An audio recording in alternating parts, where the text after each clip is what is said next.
Let's just bring you some breaking news now out of New York. We are hearing that the former Hollywood mogul Harvey Weinstein has been sentenced to 23 years in prison. Let's go straight now to our correspondent who's there for us, Neda Taufik. Neda. Yeah, so the way that this sentence breaks down is that Harvey Weinstein has been sentenced to 20 years for the criminal sexual act in the first degree that he was convicted for. That's in relation to Mimi Haley, who said that he forced oral sex on her in 2006 in his apartment. He was then given 3 years for the third degree rape charge on which he was convicted. That's in relation to Jessica Mann, who said that he raped her in 2013 in a Manhattan hotel. Now, that sentence will be served consecutively, and then after that he will have a 5-year supervision for the rape charge. So this, of course, is on the higher end of the sentence we were expecting. He was facing 5 to 29 years in prison, so those 23 years on the higher end of that sentence. Clearly the judge here felt that that was warranted, going with the prosecutor's argument that a message really needed to be sent here to other victims, that they could come forward and expect that their voices would be heard, that there would be consequences for sexual assault, and to other sexual predators, again, that they will not be able to get away with these types of crimes.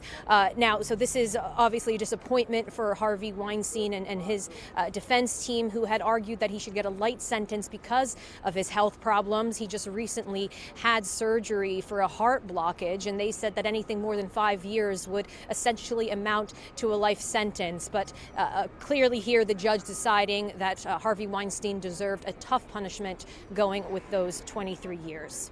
And of course, this all came back on the back of the Me Too movement, a huge movement where women rallied around the world against sexual harassment and sexual violence. No doubt all of his victims would be welcoming this sentence. Yeah, absolutely. I mean, it's important to remember that Harvey Weinstein, his downfall quite literally sparked the Me Too movement. He really embodied this idea of power, being able to shield predators from consequences. And we've heard from his two main accusers in the courthouse today saying how deeply these attacks had affected them permanently, affecting their lives. And they said that Jessica Mann, for her part, said that her rape could have been prevented, that Harvey Weinstein was a known predator. And she said she felt relief that this sentence, that this conviction would at least shield other women in the future, because her and Mimi Haley both believed that if he wasn't convicted, that he could have gone on to harm other women. His victims obviously say that how do you put a number, a proper sentence on what has been a lifetime impact on them and his other victims, but certainly relief here today for them, who have called for the judge to give a tough sentence here. And Neda, we are waiting for that trial as well, and for the sentencing in California for another case.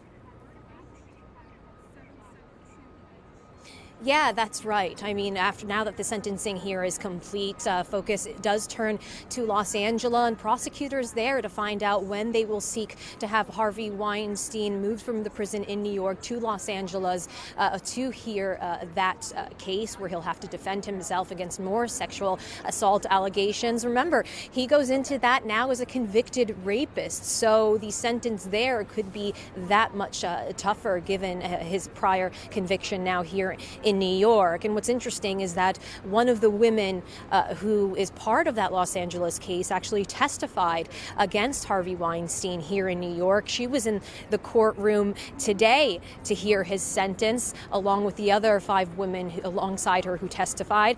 Soon she'll be in that court in Los Angeles giving testimony against him in that case. And Neda, how has this played out where you are? Because of course, you know, he was once someone who was so celebrated in Hollywood and in other parts of the country.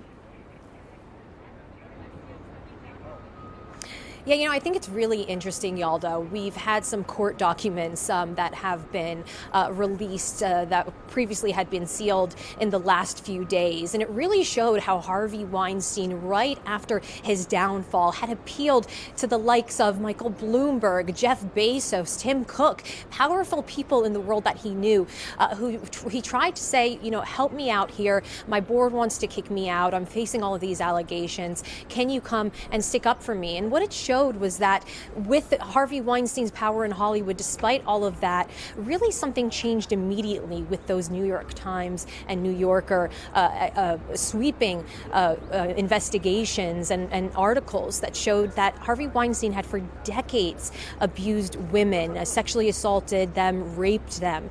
And what we saw was very quickly his downfall, people abandoning him, people understanding that what was a kind of open secret in some Hollywood circles would no longer stand in America, that this was a new era, a new reckoning of sexual assault. And during this trial, that was what was so important here. The symbolism behind someone like Harvey Weinstein being convicted, but also a very kind of concrete acknowledgement that Me Too would also affect the criminal justice system. It would change the way that these cases would be tried. So here, for example, in this case, it wasn't just about the fact that Harvey Weinstein was finally having to face these consequences in court. It was about this whole idea, this notion of how victims were supposed to act. So the defense tried to say that these women kept in touch with Harvey Weinstein, that they had relationships with him. But the jurors understood. They believed the women.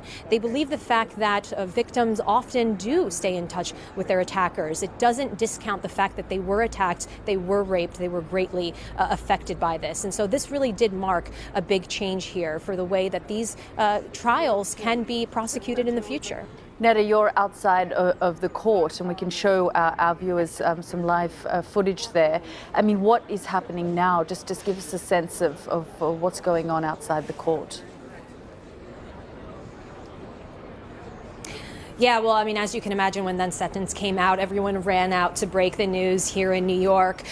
We do obviously want to hear from those women, the 6 women who testified in this trial, to get their reactions. The prosecutors here have said that they will not come out and speak, but they have obviously given out their statements ahead of today. And in Los Angeles, we do expect many of the other Harvey Weinstein victims who call themselves the silence breakers to provide reaction to the sentencing. And just tell us a little bit more about his victims. I mean, have they been coming out throughout this trial and just ahead of this sentence and being very vocal? I mean, I've been reading and seeing things about them.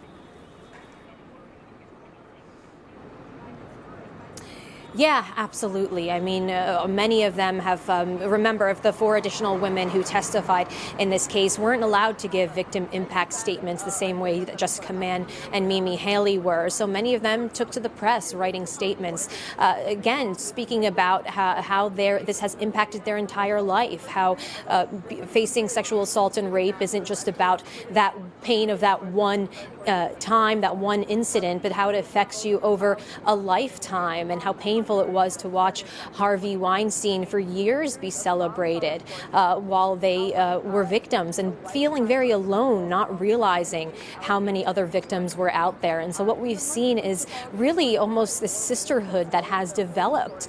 These women coming together who have been Weinstein's accusers, more than 80 of them altogether, coming together to say we will never again be silenced, really relying on each other throughout all of this. Because remember, it's been more than 2 years now since the first allegations were broken in the New York Times and New Yorker magazine. And so this has been a very long road. The victims have had to wait a very long time for justice in this case. But all of this has provided some sense of resolution. Finally, Harvey Weinstein convicted and given a tough sentence, and it just being the beginning, because he will face not only more charges in Los Angeles, but also, remember, the civil settlements that they are working toward with Harvey Weinstein as well. And so that is an ongoing process. But as I say, the victims really finding their voice, feeling the freedom to speak out, and finding comfort and being able to rely on one another. Indeed, because it was unclear whether, it stretched from anywhere between 5 years and potentially 29 29 years. And as you say, the tougher end of the spectrum in terms of the sentencing.